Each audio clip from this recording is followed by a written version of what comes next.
so we're taking a look at our new week, taking you through some of the video review that we have, and then Monday through Saturday. A reminder that the month of October features our benchmark testing, all right?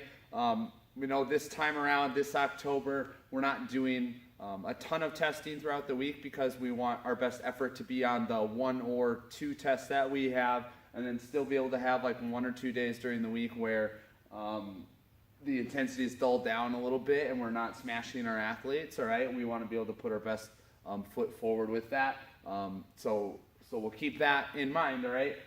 As far as what's here in the red, it's just the different videos and demonstrations that you'll see for the week.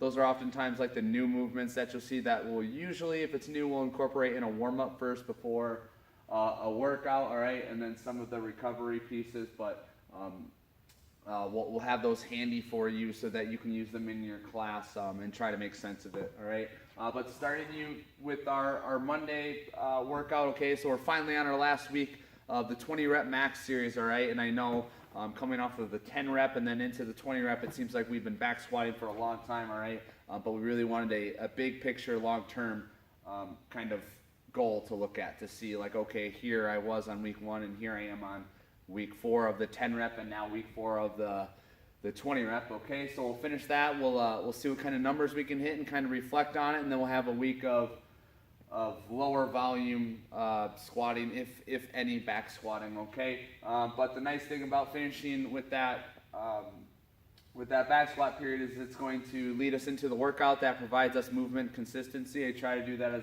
as much as we can when there's a lot to do in the hour so that we can have a quick turnover to the next thing, all right? But it's going to be one time through, okay?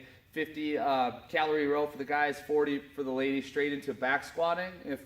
If you have a class that has plenty of space, all right, and they're comfortable with cleaning the barbell and driving it up, the weight isn't supposed to be very heavy with this. It's written at 135 for the guys, 95 for the gals, and there is a level 2 option. But we should be able to do that comfortably by driving the barbell up and receiving it in the back rack position. It'll be worth going over with your class so that they can feel comfortable with it. And then we're trying to really hang on as long as you can with that lighter loading. It should feel a lot lighter coming off of the heavier loading for the back squat, okay? But really, this is supposed to be aggressive pace held because you're only going through each movement one time, okay? So that'll be heavy on the legs, heavy on the squat movement, and then that'll lead us into Tuesday, which will be a very interesting workout. This will be fun, but you need to communicate the stimulus of the workout to your classes as best as you can. You'll see every 2.5 minutes, so it's an odd kind of time length, but this window is something that we don't test a lot, so it'll keep everybody on their toes.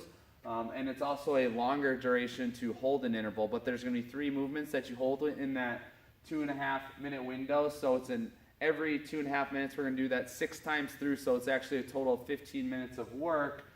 There are 3 options to choose, or guide athletes to choose, as far as what rep schemes they might use. But we're going to have 3 movements. It's going to be the pull-up, the burpee, and the double under, all right?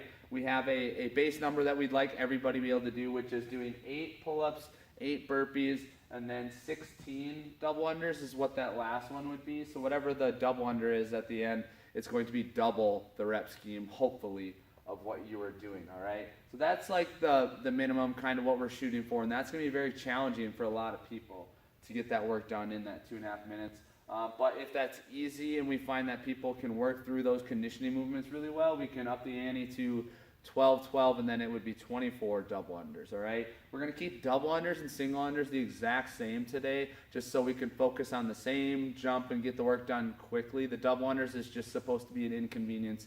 It gets in the way. You get it done right away. It's not something that we should be trying to learn in a new skill during this workout, all right? And then the last is 16 reps. If you have some really high-level athletes, that's going to be tough to hold, but 16 of each and then 32 double unders. There's different approaches that you can take. You can take you can use the full 2.5 minutes and try to drag it on and create more of an AMRAP feel to it. Or you can do the work as fast as you can and allow yourself to have 40 seconds of rest or whatever it may be. So we'll see those strategies come to life. But the idea is when we do these EMOMs is to give it an aggressive effort, to have somewhat of a rest, and then be able to repeat that effort time and time again, all right? So that'll be an interesting one, but really that needs to be communicated well to your class, and that's why our focus is going to be entirely on that workout for Tuesday. So Tuesday's a big day.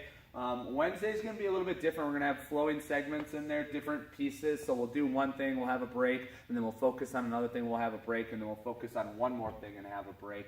But dumbbell snatches, so it's a dumbbell workout. It's not going to be alternating, so you're going to do 10 dumbbell snatches on one arm straight into an overhead walking lunge.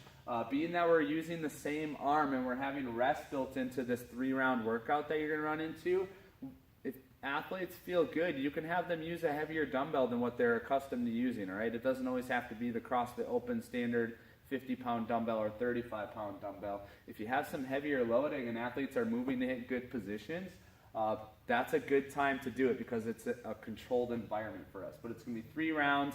You're going to do 10 dumbbell snatches on your right. You're going to lunge it across the gym or 50 feet, and then you're going to go straight into 10 dumbbell snatches with your other arm, and then you're going to do the same thing. So it's an aggressive effort, and then you'll have a rest, and we'll repeat that for 3 rounds. That brings us into the ring strength, one of our themes and our focuses this month. We have different static holds and positions to hold to try to refine those positions so that they transfer to more gymnastic movements so that you can work on your core strength, your shoulder stability and mobility rather. And then the last bit will be gymnastic accessory piece where we're trying to accumulate volume similarly to the ring strength and get some good core work and position work, all right? So there's 3 segments to Wednesday. Thursday is supposed to be more of a flow day. The workout can be really challenging if you want to make it, if you want to ramp up the intensity, but it's a 20-minute workout where you'll have wall balls at a friendly rep scheme, you'll have med ball sit-ups, and then you'll go for a short med ball run each round just to kind of get you accustomed to battling against an odd object, something that's in the way, something that's inconvenient. So that'll be a 20-minute AMRAP, repeating that cycle. It's something that's not supposed to punish the body too much. And then Friday is going to be our big benchmark day, all right? So we've got pulling, so we have a 5-rep max deadlift that we're going to test, all right? The idea with the 5-rep max is to do controlled touch and go or keep your hands on the barbell the whole time, all right? You guys can set your affiliate up for what you think is going to work best for them. And then we'll finish with DT because it provides movement consistency for us, and the 5-rep max shouldn't take too much out of us. Being in mind, when you have a 5-rep max or like a low number max rep test, you don't want to take 10 sets to get to that number. Just get a good warm-up in, all right? Take 5 or 6 sets to find that number, but make sure that they're ready for each individual rep that they're going to do, all right? And then Saturday, we've got a cool interval workout that will repeat. It's dumbbell intervals where you'll do 1 minute of work, so you'll go really hard, and then you'll have 1 minute of rest, and then you'll move on to the next movement. And there'll be 3 movements like that. Those are dumbbell box step overs, dumbbell push press, and dumbbell burpees, all 2 dumbbell movements, okay?